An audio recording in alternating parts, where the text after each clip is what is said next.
નમસ્કાર વિદ્યાર્થી મિત્રો, આપ સૌનું હાર્દિક સ્વાગત છે અમારા યુટ્યુબ ચેનલ અતોચાળ એજ્યુકેશનમાં. તો વિદ્યાર્થી મિત્રો, આજના વિડીયોની અંદરમાં આપણે વાત કરીશું ભારતીય રેલવેમાં નવી ભરતી આવી છે અને રેલવેમાં બમ્પર ભરતી છે. અને આ ભરતી છે એ ધોરણ 10 પાસના ઉમેદવારો માટે છે અને રેલવેની ભરતી છે અને જગ્યાનું નામ છે વિદ્યાર્થી મિત્રો RRB ટેકનિકલ.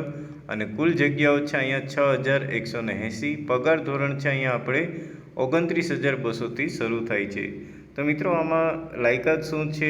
આમાં તમને ખબર જ છે કે 10 પાસ છે. એ સિવાય આમાં વધારાની લાયકાત શું જોશે અને ત્યાર પછી આ ફોર્મ કેવી રીતના ભરવા, ક્યાંથી ભરવા, તેના વિશે આપણે વિડીયોની શરૂઆત કરતાં પહેલાં વિદ્યાર્થી મિત્રો, જો તમે અમારી ચેનલ ઉપર નવા હો તો પ્લીઝ ચેનલને સબસ્ક્રાઈબ કરી લેજો અને બાજુનું બેલ આઇકન પ્રેસ કરી લેજો, જેથી કરીને આવા લેટેસ્ટ વિડીયોના નોટિફિકેશન તમને મળતા રહેશે.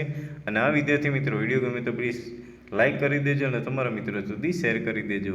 તો ચાલો વિદ્યાર્થી મિત્રો, આપણે રેલવે ભરતીની વાત કરીએ. તો આ જગ્યા માટે તમારે શું શું લાયકાત જોઈએ? તો સૌ પ્રથમ પહેલાં આપણે આ ભરતીની જાહેરાતની આપણે વાત કરીએ. તો અહીં જાહેરાત છે કે મિનિસ્ટ્રી ઓફ રેલવે અને રેલવે રિક્વાયરમેન્ટ બોર્ડ દ્વારા આ પ્રસિદ્ધ કરવામાં આવેલી છે મિત્રો. અને આ 28 જુલાઈ 2025ના રોજથી એપ્લિકેશન શરૂ થઈ જશે. એટલે કે આની અંદર તમારે બે જગ્યાઓ છે. એક છે ટેકનિકલ G1 સિગ્નલ અને બીજું છે ટેકનિકલ GR3. તો મિત્રો, અહીંયા તમારે જે ટોટલ દેખાઈ રહ્યું છે આમાં ઉંમર પણ આપેલી છે અને પગાર ધોરણ પણ અલગ અલગ છે. તો અહીંયા આપણે પહેલી જે જગ્યા છે એમાં 29,200 પગાર છે અને જેમાં તમારી ઉંમર હોવી જોઈએ 18થી લઈ અને 33 વર્ષની. અને ત્યાર પછી આપણે અહીંયા બીજી ભરતી છે, એની અંદર તમારે પગાર ધોરણ મળશે 19,900, જેમાં તમારે અહીંયા આપણે 18થી લઈ અને 30 વર્ષ સુધીની વય મર્યાદા જરૂરી છે.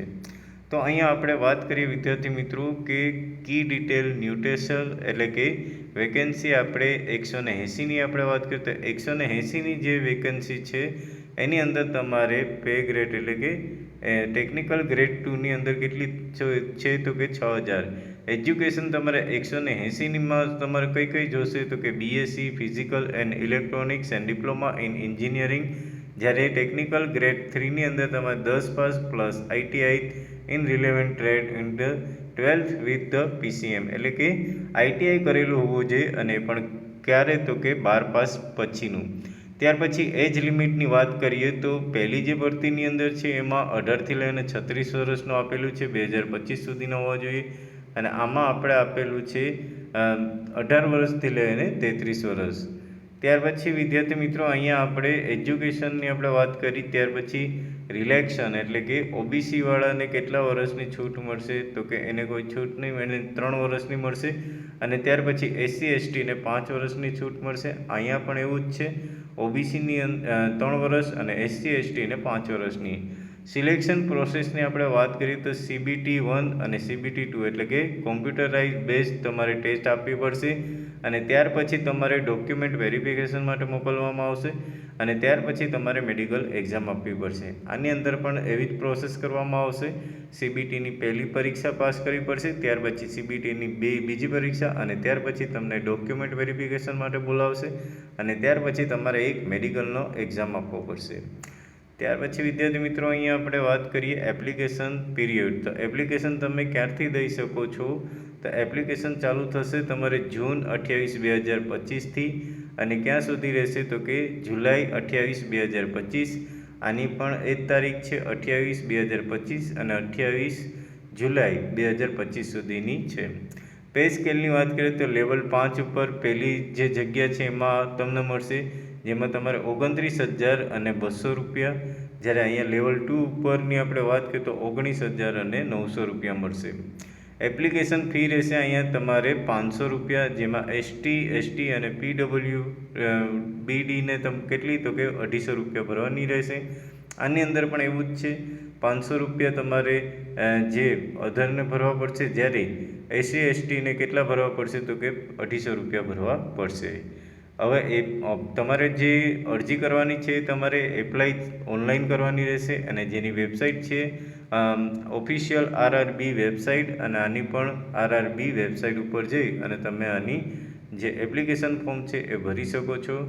એલિજિબિલિટી ક્રાઇટેરિયાની આપણે વાત કરીએ તો ક્વોલિફિકેશનની આપણે વાત કરીએ તો candidate must be the BSc in the physical electronics computer science or 3 years diploma in the electronics એ હોવું જોઈએ, યા તો ટેલિકોમ્યુનિકેશન સાથે જોડાયેલું હોય છે, અથવા તો instrument engineering from the રિકગ્નાઇઝ institute સાથે જોડાયેલું હોવું જોઈએ. એજ લિમિટની વાત કરીએ તો એજ લિમિટ 18 થી 36 જે પહેલી જગ્યા છે તેમાં, અને જે તમારે જુલાઈ 1થી લઈ અને 2025 સુધીમાં હોવા જોઈએ. વિથ રિલેક્શન ફોર રિઝર્વેશન જો કેટેગરીઝની આપણે વાત કરીએ તો OBCમાં 3 વર્ષની છૂટ આપવામાં આવશે, SC/ST ને 5 વર્ષની છૂટ આપવામાં આવશે. એક્સપિરિયન્સ નો પ્રાયોર એક્સપિરિયન્સ રિક્વાયર્ડ, તો આમાં કોઈ અનુભવની જરૂર નથી. ત્યાર પછી આપણે ટેકનિકલ 3ની આપણે વાત કરીએ તો ટેકનિકલ 3ની અંદર તમારે એજ્યુકેશન ક્વોલિફિકેશન શું જોશે તો કે મેટ્રિક્યુલેશન એટલે કે 10 pass with ITI relevant trade. For example આપણે વાત કરીએ તો ફિટર છે, ઇલેક્ટ્રિશિયન છે, વેલ્ડર છે, એ કોઈ પણ કોર્સ કરેલો હોવો જોઈએ, અથવા તો 12 પાસ પછી ફિઝિક્સ, કેમેસ્ટ્રી અને મેથેમેટિક્સ એમાં તમે અભ્યાસ કરેલો હોવો જોઈએ. એજ લિમિટની વાત કરીએ તો 18 અને 33 વર્ષની રહેશે, જે જુલાઈ 1, 2025 સુધી માન્ય ગણાશે. એક્સપિરિયન્સની વાત કરીએ તો not mandatory but trade specific skill are the advantage. તો અહીંયા તમારે જે ક્ષેત્રમાં તમે અભ્યાસ કર્યો છે એનો તમારી સ્કિલ હોવી જોઈએ. ત્યાર પછીની આપણે વાત કરીએ વિદ્યાર્થી મિત્રો, અહીંયા તો તમારે આ પરીક્ષાની અંદર કેવા પ્રશ્ન એટલે કે પેટર્ન કેવી રહેશે, એક્ઝામની અંદર શેમાંથી પૂછવામાં આવશે. તો મિત્રો તમારે મેથેમેટિક્સ એટલે કે ગણિતમાંથી તમારે 25 માર્ક્સ પૂછવામાં આવશે, જેના માર્ક્સ પણ કેટલા રહેશે 25. જનરલ ઇન્ટેલિજન્ટ એન્ડ રિઝનિંગ, તો મિત્રો અહીંયા જે રિઝનિંગના છે અને જે તાર્કિક કસોટી છે એમાં પણ તમારે 25 પ્રશ્ન પૂછવામાં આવશે અને તેના માર્ક્સ પણ 25 રહેશે. ત્યાર પછી જનરલ સાયન્સની વાત કરીએ તો અહીંયા જનરલ સાયન્સને એટલે કે સામાન્ય વિજ્ઞાનની વાત કરીએ તો એવા પણ તમને 30 પૂછવામાં આવશે અને તેના માર્ક્સ પણ 30 રહેશે. જનરલ અવેરનેસની આપણે વાત કરીએ તો અહીંયા જે તમારે જે જનરલ નોલેજના આવે છે એમાંથી તમારે 20 માર્ક્સના પૂછવામાં આવશે અને એના 20 માર્ક્સ રહેશે. તો આવી રીતના તમને ટોટલ 100 માર્ક્સની પરીક્ષા ભરવાની રહેશે અને આમાંથી જ પૂછવામાં આવશે. અને ત્યાર પછી તમારે સિલેક્શન પ્રોસેસ કેવી રીતના થશે તો કે કોમ્પ્યુટર બેઝ ટેસ્ટ એટલે કે CBT એ કોમન એક્ઝામ રહેશે, અને બોથ પોસ્ટ એટલે કે બંને પોસ્ટ માટે અને testing general awareness, mathematics, general intelligent and general science એના 100 માર્ક્સનું પેપર રહેશે અને એમાં તમારે 90 મિનિટ આપવામાં આવશે.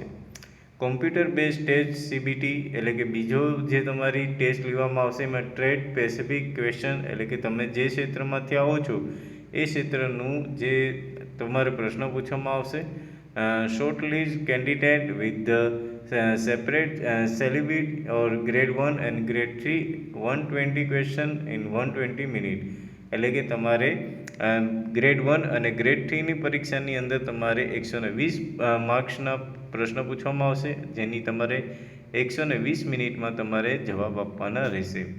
ત્યાર પછી ત્રીજી પ્રોસેસ રહેશે ડોક્યુમેન્ટ વેરિફિકેશન માટે. જેવો તમે આ બંને પરીક્ષા પાસ કરો છો તો તમારે અહીંયા તમારા ડોક્યુમેન્ટ વેરિફિકેશન કરવા માટે બોલાવશે. અને ત્યાર પછી ચોથું તમારે પ્રોસેસિંગ રહેશે મેડિકલ એક્ઝામિનેશન.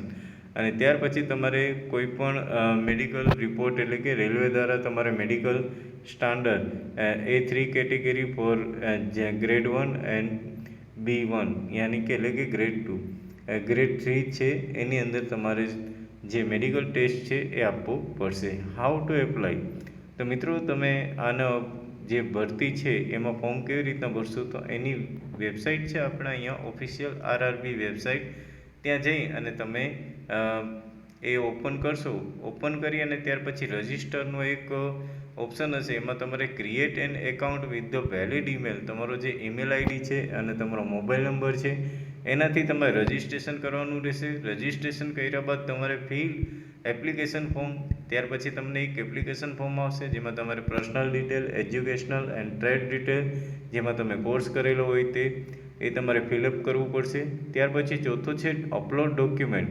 તો તમારા જે ડોક્યુમેન્ટ છે એ scan copies of the photograph, signature and સર્ટિફિકેટો, જેટલા પણ તમારી પાસે સર્ટિફિકેટો છે એને તમારે સ્કેન કરી, તમારો ફોટોનો કોપી કરી અને તમારી એક સિગ્નેચરની કોપી કરી અને તમારે અપલોડ કરવાની રહેશે. પે એપ્લિકેશન ફીની વાત કરીએ તો 500 રૂપિયા જનરલવાળાઓને અને ઓબીસીવાળાઓને, જ્યારે 250 છે એ તમારે એસસી અને એસટી અને પીડબ્લ્યુડી વાળાને ઓનલાઈન મોડ એટલે કે ઓનલાઈન પૈસા ભરવાના રહેશે. સબમિટની વાત કરીએ, review and submit form and downloading the confirmation for the record. અને ત્યાર પછી આ બધી પ્રોસેસ કર્યા બાદ સબમિટ કરી અને તમે એ ફોર્મ તમે ડાઉનલોડ કરી શકો અને કન્ફર્મેશન તમે મેળવી શકો છો. મિત્રો, આવી રીતના તમારે ફોર્મ ભરવાનું રહેશે. અને આમાં તમારે સેલેરીની આપણે પણ વાત કરી, એજ્યુકેશનની પણ વાત કરી, અને ત્યાર પછી આપણે એમાં કયા કયા પ્રશ્ન એટલે કે કયો તમારો સિલેબસ રહેશે તેના વિશે પણ વાત કરી. તો મિત્રો, આશા રાખીએ છીએ કે તમને આ વિડીયો ગમ્યો હશે. વિડીયો ગમ્યો તો પ્લીઝ લાઇક કરી દેજો, અને હજી સુધી પણ જો તમે અમારી યુટ્યુબ ચેનલને સબસ્ક્રાઈબ ના કરી તો પ્લીઝ સબસ્ક્રાઈબ કરી દેજો, અને બાજુનું બેલ આઇકન પ્રેસ કરી દેજો, જેથી કરીને આ લેટેસ્ટ વિડીયોના નોટિફિકેશન તમને મળતા રહેશે. અને આ વિદ્યાર્થી મિત્રો તમારા મિત્રો સુધી શેર પણ કરી દેજો. તો ફરી મળીશું નવા વિડીયો સાથે. તો દરેક મિત્રોને જય હિન્દ, જય ભારત.